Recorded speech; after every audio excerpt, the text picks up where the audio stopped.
Đó là ta sẽ nè đi đi chú đi cạo vào nào ta sẽ nè đi cổ đi cày nè học đi nhá cái biểu nào sẽ là bắt đầu nè đi sang bàn đi chiên sang ano restaurant no ano restaurant no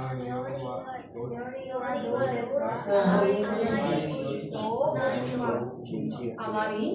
oishi naitoဟုတ်ပြီကျန်တော့ခုနံပါတ်2ကလုံးများစားနည်းနည်းအားပါလိမ့်မယ်ဆိုစုစုကီဆောင်က Suzuki sama eno ga dekimasu ka ဂျောစုတာတိုအမွိမတ်ဂျောစုကနောက်ပြောရှိလေဟုတ်နော်ဂျောစုတာတိုအမွိမတ်တို့ရဲ့အရှိကပုံမှန်တိုင်းပဲပြိမောင်ဖြစ်ရမယ်ဟုတ်ပြီနော်ဒေရှောအရှိမှာတာဒီအဲဒီခုနနောက်ပြောရှိတဲ့နောက် desk ကိုမှပြန်မထည့်တော့သူ့မှာပြန်ထည့်ရအောင်နော်ဟုတ်ပြီဒါဆိုရင်အမေရိကန်နီဆန်နန်ဒီမတ်စတာခါလာအဲ့ဒါကြည့်လေအဲ့ဒါအမေရိကန်မှာ3နှစ်ကြာနေခဲ့တာအကြောင်းအဲ့လိုပြောနေတာဟုတ်ပြီနောက်ခုပြောပါအောင်ဆိုတော့事情はいいですかとても役に立つと思います。ဟုတ်တယ်အလုံးသုံးဝင်တယ်လို့ထင်ပါတယ်ဟုတ်ပြီနောက်ခုဒါကမှမိုင်းပြီဟုတ်တော့နောက်ကကနကဆန်ဝါကနကဆန်ဝါいますかခမရန်ကありませんからもううちへ帰ったと思います。အေးဘောဘယ်မရှိတော့ဆိုတော့ပြန်သွားပြီလို့ထင်ပါတယ်ဟုတ်ပြီမှန်တယ်အဲ့တော့ဘာလို့ခိုင်းစားခဲ့တာလဲမိုးပါမိုးကြောင့်ဟုတ်နော်ဘာဖြစ်လို့လဲအတိတ်ကတော့မှန်တယ်ဒါပေမဲ့အတိတ်စလုံးမပါဘူးဘာစလုံးပါတော့မိုးနဲ့လိုက်မိုးဘာရှာအဲ့လိုပြရအောင်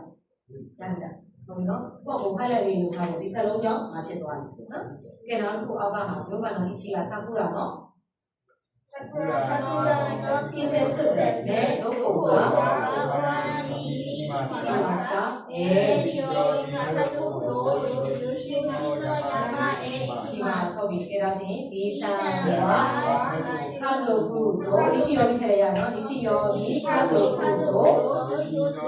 山へ行くと言いました。မှန်တယ်သွားမယ်လို့ပြောခဲ့တယ်မှန်တယ်ဟုတ်ပြီကြတော့ခုနံပါတ်1ကိုလိုဟောこの本面白いですよ。ဟုတ်ကဲ့どうですか？じゃあ貸してください。A さんはこの本は面白いと面白いと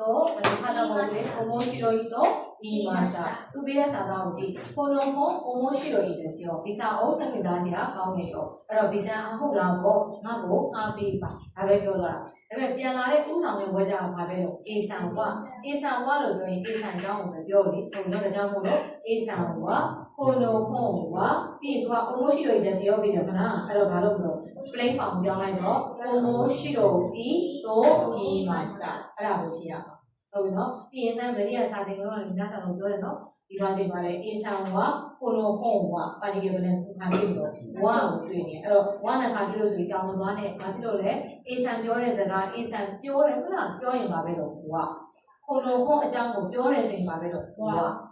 အကြောင်းနဲ့နားလည်ပြီနော်ဟုတ်ပြီဒါဆိုတော့ခုပြောပါတီဝါパーティーは賑やかでしたが、とて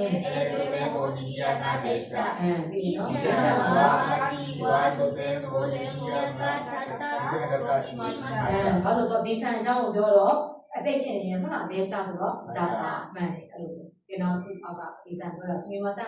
すいません、日曜日の試合を見に行くことができません。そうですか、そうですか、残念です。ဟုတ်ပြီA さんは日曜日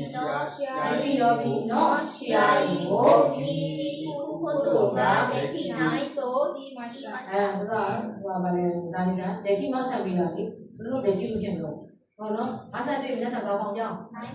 ပါတော့ဟုတ်တယ်မလားအဲ့တော့ဒေတိနိုင်တော့ဒီမှာရှာရလာပြီနော်ဟိုမေးစားတော့သာသာတော့နေမင်းစားဘာလို့အခက်စားရေးချက်ဒီတိုင်းရေးချက်နဲ့တစ်ခေါက်တစ်ခေါက်တော့ရေးပြီးမှမြတ်စွာပြီးမှတ်မိတာနားလည်လားနော်ဒီတိုင်းချက်နေမြတ်စွာမှတ်ပြီးနော်ကစ်အပြင်ကိုဘာလို့ကတော့တစ်ခေါက်တစ်ခေါက်တော့ရေးတာနော်ကဲလားဒါဆိုရင်နံပါတ်5ကိုသမီးတို့ကနံပါတ်5ရဲ့ကိုပြော来月京都で有名なお祭りがあるでしょう。ဟုတ်ပြီဒါဆိုတစ်ခေါက်ထပ်ပြောမယ်နော်ဒီရဲ့အဓိပ္ပာယ်ကဗာလဲနောက်လာကျိုတိုမှာနာမည်ကြီးတဲ့ပွဲတော်ကရှိတယ်မလား ဟုတ်ပြီနော်အဲ့တော့မိမိကအဲ့ဒီမှာဘာလို့အားလို့ထည့်တာလဲအားကျမအာဒီမတ်စပီဒါလို့ကမသိနဲ့နော်အဲ့ဒါမသိဘူးဟုတ်နော်အာဒီမတ်စပီဒါလို့မတ်ပါလို့အားလို့ထည့်တာမှန်တယ်အဲ့ဒါစာလုံးတစ်လုံးဖြင့်သွားတယ်ဘာပါလဲရဲ့ဟုတ်ပြီရှော့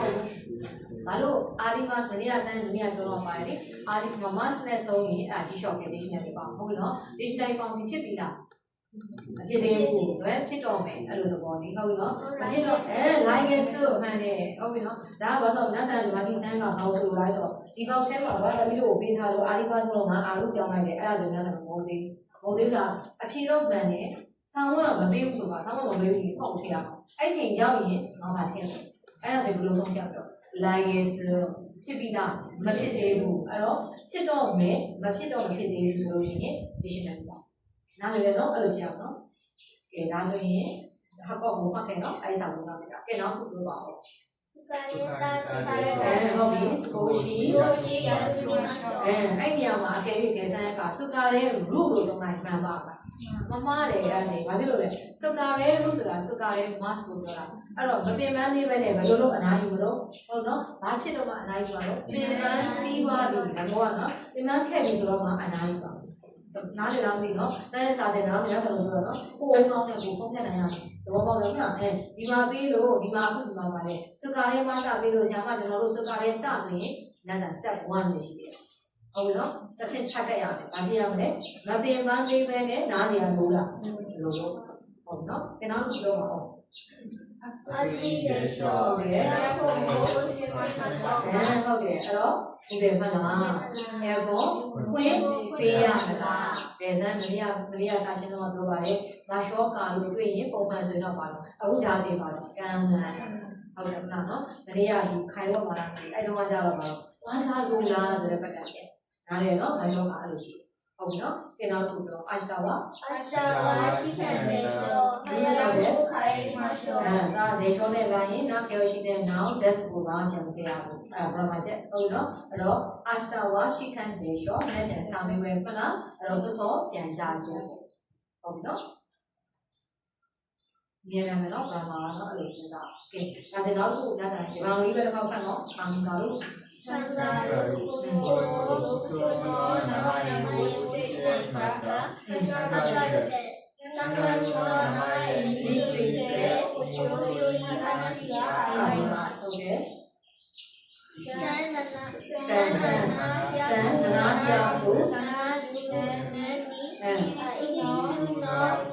キャプテンクク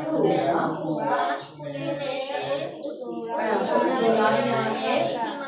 前に来ました。そして、この動物を見ました。ククは、この動物の名前を知りたいと言いました。オーストラリアの人は、オーストラリアの言葉でカンガルーわからないと言いました。ですから、ククはこの動物の名前はカンガルーだと言いました。それからこの動物の名前はカンガルーになりました。面白いですね。そうだと思いました。やびの、け、だぜ、やまるばだけ。カンガルー、これな、ビートのに、リチャージのなのよ。ဒီတရိစ္ဆာန်ရဲ့နာမည်ကိုခံကာရုဖြစ်တယ်ခံကာရုရဲ့နာမည်နဲ့ပတ်သက်ပြီးကောင်းသောစကားရှိတယ်ဟုတ်ပြီ1980နှစ်မှာကပ်တေကုကုဒီဟုတ်တယ်ဟုတ်တယ်ဩစတြေးလျသို့သွားခဲ့တယ်ဟုတ်ပြီထို့အပြင်အဲ့ဒါဟုတ်တယ်နော်နောက်ဆုံးဒီတိရစ္ဆာန်ကိုတွေ့ခဲ့တယ်ပေါ့နော်ခုဒီဩစတြေးလျရဲ့လူအားဟုတ်တယ်တိရစ္ဆာန်ရဲ့နာမည်ကိုသိချင်တယ်လို့ပြောခဲ့တယ်အတိအကျပြောမှာမှန်တော့ဒီပိုင်းမှာကဲတော့ကဩစတြေးလျရဲ့လူကဩစတြေးလျရဲ့ဘာသာစကားချင်းဟုတ်ကဲ့ခံကာရုမသိဘူးလို့ဖြေခဲ့ပြောခဲ့တယ်ဟုတ်ပြီအဲ့တော့ထို့ကြောင့်ခုဒီတိရစ္ဆာန်ရဲ့နာမည်ကိုခံကာ ခဲ့တယ်ဟုတ်တယ်အဲ့ဒီက နောက်ဒီရိစ္ဆာန်ရဲ့နာမည်ကခန္ဓာလူဖြစ်လာတယ် ဟုတ်တယ်စိတ်ဝင်စားကြတာကောင်းတယ်နော်ဟုတ်တကယ်လို့ထင်နေတာနော်အမှန်တကယ်ဖြစ်တယ်လို့ထင်တာဟုတ်ပြီကြရစီရပြီနော်အဲ့တော့နံပါတ်1တော့မေးအချိပါမာလို့ပါစမာလို့ဟုတ်နော်အဲ့လေနံပါတ်1ကအနိဗ္ဗာန်ပါစဟုတ်ပြီနံပါတ်3မာလို့ဟုတ်ပြီကြရစီလို့ခိုင်းစီတာခဏကြည့်နော်一番がキャプテンとフはオーストラリアへ行く前にのカンガルーを見たことがありませんでした。ဟုတ်ပြီကြရစီကနားလာနေတာနဲ့ Captain Cook ကြီးတဲ့ Australia တော့မသွားပြီ dictionary ပေါ်မှာရေးတယ်နော်အဲ့တော့ဆန်းစာပြောအများနဲ့ပြောတော့အတိအကျဘာလို့ကလဲပြန်ရမှာနော်အဲ့တော့မသွားပြီမှာတဲ့ခန်းကားမှုကိုတောက်လိုက်ကောင်လေးကိုဟောနော်ဒီတော့ကိုတို့ကအာရီမဆန်ဒေရှတာဗတ်တာကိုတို့ကအာရီမဆန်ဒေရှတာတွေ့တာပြီးအဲ့မှာဟုတ်ပြီနော်အဲ့တော့အိဗေကမမြင်ခဲ့ဘူးတခါမှမတွေ့ခဲ့ဘူးပဲဟုတ်ပြီနော်ဒါဆိုရင်မှန်လားမှန်တယ်လေ Australia ရောက်မှမြင်ဘူးလားဟုတ်ပြီနော်တော့ငါတို့ကနမနေကကြတော့အိုစတိုလာရီယာの人はここに動物の名前を教えましたね。オーストラリアလူမျိုးဒီတော့ခုခုအားတရိษံရဲ့နာမည်ကိုပြောခဲ့ပြီးပြပြခဲ့ဟုတ်လား။ဟုတ်ဘူးတော့မသိဘူးပြောလေခန်းကားလို့ပြောတာဟုတ်တော့မှားတယ်ဟုတ်နော်နံပါတ်3ကတော့ခုခုပါတဲ့オーストラリアの人の言葉がわかりませんでした。အဲ့တော့ခုခုဒီဩစတြေးလျလူမျိုးရဲ့ဘာသာစကားကနားမလည်ခဲ့ဘူးတဲ့ဟုတ်လားဟုတ်တယ်နော်သူကပြေတာကငါမသိဘူးလို့ပြေတာအဲ့ဒါဟို